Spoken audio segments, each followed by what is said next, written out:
Assalamualaikum warahmatullahi wabarakatuh. Perkenalkan, nama saya Nurwati dari kelas MC301 Prodi PJJ Manajemen. Pada kesempatan hari ini saya akan mencoba untuk menjelaskan tentang jawaban UAS pada mata kuliah Manajemen Operasional 1 dengan dosen pengajar Ibu Pustika Ayuni Kurin, STMSIM. Pada hari ini saya mencoba menjelaskan tentang pola produksi dan jalur kritis sebuah proyek. Jawabannya, yang nomor satu itu kita mencoba memilih pola produksi apa yang tepat untuk PT Mozart. Ya, yang pertama saya menjelaskan tentang pola konstan, yaitu biaya perputaran tenaga kerja dalam pola produksi konstan, maka produksi tiap triwulan akan selalu sama atau tetap besarnya. Oleh karena itu, tidak akan terjadi perputaran tenaga kerja berhubung kebutuhan tenaga kerjanya juga tidak berbeda antara triwulan yang satu dengan yang lain. Biaya simpan pada triwulan satu produksi kita adalah 500 unit, sedangkan permintaan hanya sebesar 250 unit. Berarti terdapat kelebihan produksi di atas permintaannya sebesar 250 unit. Kelebihan produksi tersebut harus disimpan dan menanggung biaya simpan 250 dikalikan 100 rupiah. Jadi sebesar 25.000 rupiah. Pada triwulan 2, produksi tetap 500 unit, sedangkan permintaan sebesar 400 unit, berarti masih terjadi kelebihan produksi pada triwulan itu sebesar 100. Di samping itu, kelebihan produksi pada triwulan 1 dan triwulan 2 masih harus kita simpan juga. Oleh karena itu, maka kita pada triwulan 2 ini harus menanggung beban biaya penyimpanan untuk kelebihan produksi pada triwulan 2 sebesar 100 dan kelebihan produksi pada triwulan 1 sebesar 200 unit. Total menjadi 300 unit. Jadi biaya penyimpanan triwulan 2 300 dikalikan 100 rupiah sama dengan 30.000 rupiah. Pada triwulan 3, produksi tetap sekitar 500 unit, padahal permintaan naik menjadi 1.050 unit. Berarti terjadi sebelumnya sebesar 300 unit, yaitu 200 unit dari triwulan 1 dan 100 unit dari triwulan 2. Oleh karena itu, kekurangannya adalah 550 dikurangi 300 unit atau 250 saja. Kekurangan ini tidak menimbulkan biaya simpan, tetapi justru harus hidup dengan subkontrak dari perusahaan lain. Pada triwulan 4, produksi masih tetap 500 unit karena konstan.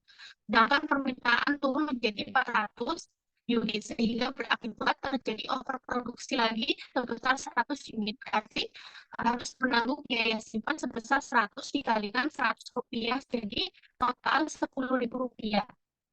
Oleh karena itu, maka total biaya simpan yang ditanggung perusahaan adalah triwulan 1 25.000, triwulan 2 30.000, triwulan 3-nya kosong, triwulan 4 10.000, jadi totalnya untuk pola konstan 65.000 rupiah. Biaya kontrak akan terjadi apabila kita mengalami kekurangan produksi untuk menutupi permintaan. Hal ini terjadi pada triwulan 3, di mana produksi hanya 500 unit, ditambah persediaan yang masih ada 300 unit. Jumlah tersebut tidak mampu menutup kebutuhan yang ada pada saat itu sebesar 1.050 unit, sehingga terjadi kekurangan sebanyak 250 unit. Jumlah itu harus dikontrakkan pada perusahaan lain dan menanggung biaya subkontrak sebesar 250 dikalikan 2.000 rupiah. Jadi sama dengan 500.000 rupiah. Dan untuk pola konstan, jumlahnya 565.000 rupiah. Untuk pola bergelombang juga itu sama kan. Jadi di sini saya menjelaskan totalnya saja ya. Untuk rekapitulasi biaya bagi pola produksi bergelombang, biaya putaran tenaga kerjanya 16.000, biaya simpannya 0, biaya penjemputannya 300.000, biaya subkontraknya 50.000. Jadi total 366.000 rupiah. Yang pola moderatnya Untuk jumlah dari pola moderat, triwulan satunya 20.000, triwulan duanya 20.000, triwulan tiganya kosong, triwulan keempatnya 40.000, total jumlahnya sebesar 80.000 rupiah. Untuk biaya kerja lemburnya, biaya kerja lembur terjadi pada triwulan 3 dan 4 karena pada saat itu produksi melebihi 700 unit kan. Jadi masing-masing triwulan menanggung biaya kerja lembur untuk kelebihan di atas sebesar 1.000 unit setiap unit. Pada triwulan ketiga biaya kerja lemburnya 100 dikalikan 1.000 rupiah menjadi 100.000 rupiah. Pada triwulan keempat 100 dikalikan 1.000 rupiah jadi 100.000 rupiah. Jadi jumlah biaya lemburnya 200.000 rupiah.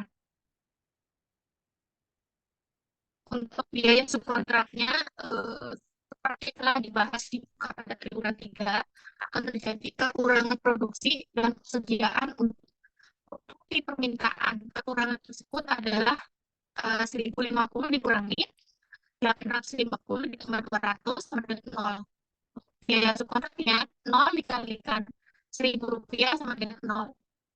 Untuk rekapitulasi biaya bagi pola produksi moderat adalah biaya putaran tenaga kerjanya kan tadi 9.000, biaya simpannya 80.000 rupiah, biaya lemburnya 200.000 rupiah, kontraknya 0, jumlah totalnya 289.000 rupiah. Total biaya atau incremental cost mesin-mesin pola produksi yang pertama tadi pola konstan 565.000 rupiah, pola produksi moderat 289.000 rupiah, pola produksi gelombang 366.000 rupiah.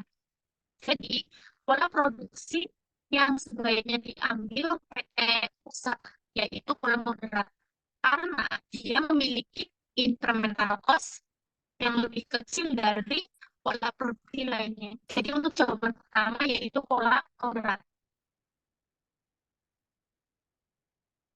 Untuk soal yang kedua itu menggambarkan jaringan proyek dan menghitung slack time serta menunjukkan jalur kritis pada proyek ini, pada proyek pabrik elektronik. Untuk gambar proyek produksinya seperti ini. Keterangannya IF itu mulai terdahulu, A itu rangkaian kegiatan, F-nya selesai terdahulu, untuk LF-nya mulai terakhir, dan LF-nya selesai terakhir. Jadi seperti ini. Dan sekarang saya akan menjelaskan tentang forward-nya. Kalau forward itu kan ditambah. Jadi kita mulai dari 0. Jadi kenapa ini dapat 6? Kan mulainya dari namanya kegiatan. A itu kan 6. Gitu. Jadi 6 ditambah 0 sama dengan 6. Gitu. Ini loh. Untuk yang B-nya juga sama. 0 ditambah 7 sama dengan 7. Untuk C-nya 6 ini dari A. Ya kan? Jadi 6 ditambah 6 jadi 12. Seperti itu. B-nya juga sama. 7 ini dari B ini. Jadi 7 ditambah 7 ditambah 6 ini sama dengan 13 kan. Yang E-nya juga sama. Yang F, ya, 7 ditambah 5, 12. 13 ditambah 8, 21. Dan yang ini jalur finishnya itu kan B. Jadi 21 ini ditambah 4 sama dengan 25. Jadi ini finishnya kan. Finish 25, ini sama. Dan sekarang saya akan mencoba menghitung backward. Kalau backward itu kan dikurang. Jadi 25 ini dikurangi 4 dengan 21. Jadi kan pas. Sama 21 dikurangi 8 sama dengan 13. Dan seterusnya sampai yang titik A dan B. 6 dikurangi 6 kan 0. 7 dikurangi 7, 0. Ya kan? Jadi untuk bisa lihat sini. Jalur kritisnya dari A ini sebenarnya aneh. A ke B, ini geser tadi. Maaf. Dari A ke B, ke D, F, dan G. Berarti itu bisa melihat di jalur kritisnya. 0, 0, 0, 0, sampai ke sini kan.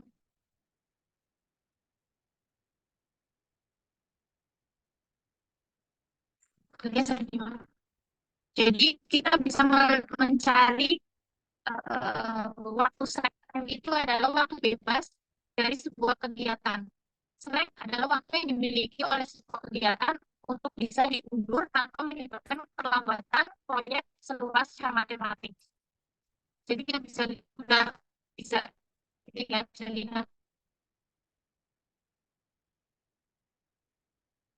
Dan untuk menentukan slacknya itu kita bisa lihat ini. LS dikurangi PS atau slack LF dikurangi PS. Jadi tadi ketemu A, B, G, F, dan G. Seperti itu. Jadi kita bisa melihat tadi ya. Untuk yang kedua itu jalur kritisnya adalah A, B, D, F, dan G. Terima kasih. Itulah presentasi dari saya. Mohon maaf yang sebesar-besarnya apabila kurang tepat untuk jawabannya. Wabillahi taufiq wal hidayah. Wassalamualaikum warahmatullahi wabarakatuh. Terima kasih.